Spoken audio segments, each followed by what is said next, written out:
অনেকেরই প্রশ্ন যে পালক পুত্র এটার সাথে দেখা দেওয়া জায়েজ আছে, অথবা পালক মেয়ে তার সাথে যে পুরুষে পালক নিয়ে আসছে সে দেখা দেওয়া জায়েজ আছে কিনা, এবং এই পালক পুত্র বা পালক মেয়ে এরা যে লোক যাদেরকে লালন পালন করছে তাকে বাবা বা মা হিসাবে ডাকা সম্বোধন করা জায়েজ আছে কিনা, এবং এই যে লোক তাদেরকে লালন পালন করছে সে পালক ছেলে পালক মেয়ে তারা ওই ব্যক্তির মারা যাওয়ার পরে তার সম্পত্তির ভাগ পাবে কিনা, এই গুরুত্বপূর্ণ তিনটা প্রশ্ন পালক পুত্র বা পালক মেয়ে সম্পর্কে উঠে আসে। এবং এই প্রশ্নের উত্তর খুবই গুরুত্বপূর্ণ এই জন্য যে আমাদের সমাজে এটার প্রবণতা অনেক, পালক পুত্র রাখে পালক মেয়ে রাখে, এবং এদেরকে মোটামুটি নিজের ছেলে হিসেবে সব জায়গায় পরিচয় করা, আর এরাও ওই লোকের বাবা এবং তার স্ত্রীকে মা ডাকে, আর সমাজের লোকও আমরা সবাই ওই ছেলেকে অমুকের ছেলে বলি আর ওই লোকের অমুকের বাপ বলি, ঠিক না ঠিক? এটি শরীরের দৃষ্টিতে নাজায়েজ একটি কাজ, আমরা অনেকেই জানি না, অনেকেরই এই বিষয়ে হয়তো জানা নাই। এটি নিষিদ্ধ, আল্লাহ সুবহানাহু ওয়া তাআলা সরাসরি নিষেধ করেছেন কোরআনে কারীমে। আল্লাহ বলেছেন উদউহুম লিআবাইহিম, আল্লাহ তাআলা বলেছেন মা জাআলা আদইয়াআকুম আবনাআকুম, তোমরা যে পালক পুত্র রাখো পালক মেয়ে রাখো এরা কোনোদিনই তোমাদের মেয়েও না ছেলেও না। পিতৃত্ব এটা কোনোদিন পরিবর্তন করা যায় না। কথা বুঝে আসছে? আপনাকে যিনি জন্ম দিয়েছেন তিনি আপনার বাবা, জীবনে একবারের জন্য আপনার ভরণ পোষণ দেন নাই, তারপরও তিনি আপনার বাবা, আপনার প্রতি অবিচার করছেন, খোঁজ খবর নেন নাই, চলে গেছেন, তবুও তিনি আপনার বাবা। আমি বুঝাতে পারছি? আপনাকে গর্ভে ধারণ করেছেন, তিনি আপনার মা, কিন্তু দেখা গেল কয়দিন পরে কোন একটা কারণে তালাক হয়ে গেল, আর বিয়ে হয়ে গেছে, মা আপনার জীবনে কোনদিন খবর নেয়নি, তারপরও তিনি আপনার মা। অন্য মহিলা আপনাকে সারা জীবন লালন পালন করুক, কখনো সে আপনার এই মায়ের পদটা পাবে না। আমি কি বুঝাতে পারছি? আপনাকে যিনি জন্ম দিয়েছেন সে বাবার পদটি সারা জীবন আপনাকে স্বর্ণের থালেও যদি কেউ খাওয়ায় সে আপনার বাবার পদটি পাবে না। কিন্তু আমাদের দেশে সাধারণত যে লালন পালন করে পালক আনে তাকে ওই ছেলে মেয়েরাও বাবা ডাকে, আর বাবা ওই লোকও তাদেরকে ছেলে মেয়ে হিসাবে সমাজের লোকের কাছে পরিচিত করে, আর সমাজের লোকজনও আমরাও সবাই কি তাদেরকে ওই লোককে অমুকের বাপ অমুকের মা, আর ছেলে মেয়েগুলাকে অমুকের ছেলে অমুকের মেয়ে বলে আমরা সম্বোধন করি। এটা জায়েজ না, এটা জায়েজ নাই ভাই। এবং এই নাজায়েজ কাজটি আমাদের সমাজে হাজার হাজার মানুষ করতেছে অবলীলায়, না জেনে। নিষেধ, সরাসরি নিষেধ।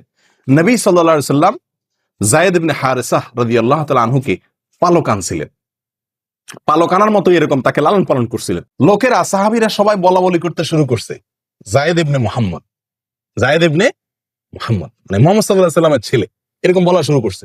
তখন আল্লাহ তাআলা আয়াত নাযিল করছেন, না, লালন পালন করা এটা ভালো জিনিস, পালক আনা এটা খারাপ না। বিশেষ করে যদি পালকটা এই জন্য আনা হয় যে আপনি একটা শিশুকে কি করলেন, ভরণ পোষণের ব্যবস্থা করলেন, তার অভিভাবক হলেন, তার পড়াশোনার ব্যবস্থা করলেন, তাকে শিক্ষিত করলেন, তাকে বড় করে দিলেন, লালন পালন করে দিলেন, এটা ভালো কাজ। বিশেষ করে যদি কোনো গরিবের সহায়তার জন্য হয়, অথবা কোনো ছেলে মেয়ের মা বাপ নাই বা তারা খরচ দিতে পারে না, এক্ষেত্রে যদি আপনি লালন পালন করেন এটা অত্যন্ত কি ভালো কাজ। আপনি লালন পালনের বিনিময়ে কখনো তার বাবা হতে পারবেন না, আর ছেলেও আপনার কোনোদিন ছেলে অথবা মেয়ে আপনার কোনোদিন মেয়ে হতে পারবে না। আমি কি কথা বুঝাতে পারছি? এটা সরাসরি নিষেধ করেন না। নবী সাল্লাল্লাহু আলাইহি সাল্লামের বেলায় এই সুযোগ হয় নাই, তাহলে আমাদের বেলায় কি এই সুযোগ হওয়ার সুযোগ আছে? আর নাই, কারোর জন্য নাই। এখন কথা হলো, আমাদের দেশে যে পালক পুত্র পালক মেয়ে আনে, বেশিরভাগ মানুষ আনে কি জন্য? নিজের হয়তো ছেলে হয় না, মেয়ে হয় না, যার ছেলে হয় না সে একটা ছেলে আনে, যার মেয়ে হয় না সে একটা মেয়ে আনে, যার কিছুই হয় না সে ছেলে মেয়ে একটা কিছু আনে, ঠিক না ঠিক? আমরা আনি নিজেদের সুবিধার জন্য, ওই বাচ্চার সুবিধার জন্য আমরা আনি না, ঠিক না ঠিক? এখন যদি বাপই না ডাকে মাই না ডাকে তো আর লাভ কি? এরকম একটা ভাব থাকে না? জায়েজ নাই। এখন আপনি কি করবেন সেটা আপনার বিষয়। বাপ মা ডাকা কি নাই, জায়েজ নেই। এবং এই নাজায়েজ কাজটি অবলীলায় আমরা হাজার হাজার মানুষ করছি। একটি মাসআলা গেল। এখানে প্রসঙ্গে আরেকটি কথা বলতে চাই, অনেক সময় পয়সার বিনিময়ে আনা হয়।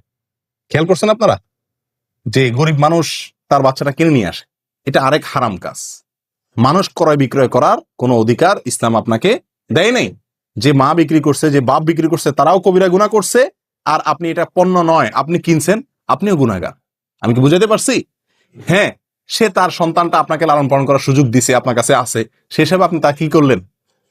খুশি হয়ে তারা কিছু হাদিয়া তোফা দিলেন, সেটা ভিন্ন জিনিস, যে তার মন খারাপ হতে পারে, তার একটু আমি সহযোগিতা করলাম, সেটা ভিন্ন জিনিস। কিন্তু এর চাইতে বড় বিষয় হলো, আপনি যদি 1 কোটি 10 কোটি 20 কোটি 50 কোটি না সারা পৃথিবীও দিয়ে দেন, কাকে? ওই সন্তানের গর্ভধারিণী মাকে, তার জন্মদানকারী বাবাকে, তবুও আপনি কোনোদিন তার বাবা এবং মা হতে পারবেন না। এই সুযোগ নাই।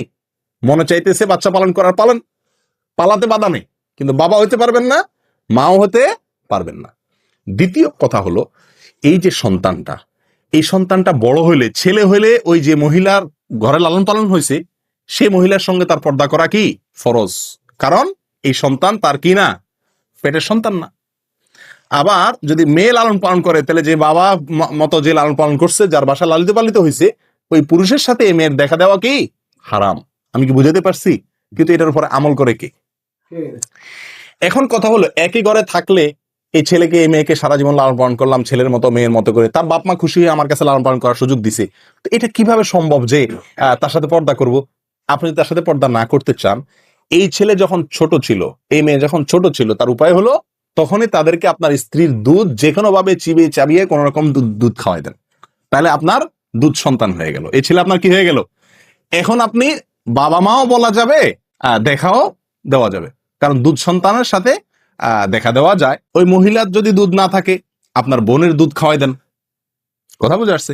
এক কথায়, অথবা মহিলার বোনের দুধ খাওয়াই দেন, তাহলে অন্তত মহিলার সাথে দেখা দেওয়ার সুযোগ হবে।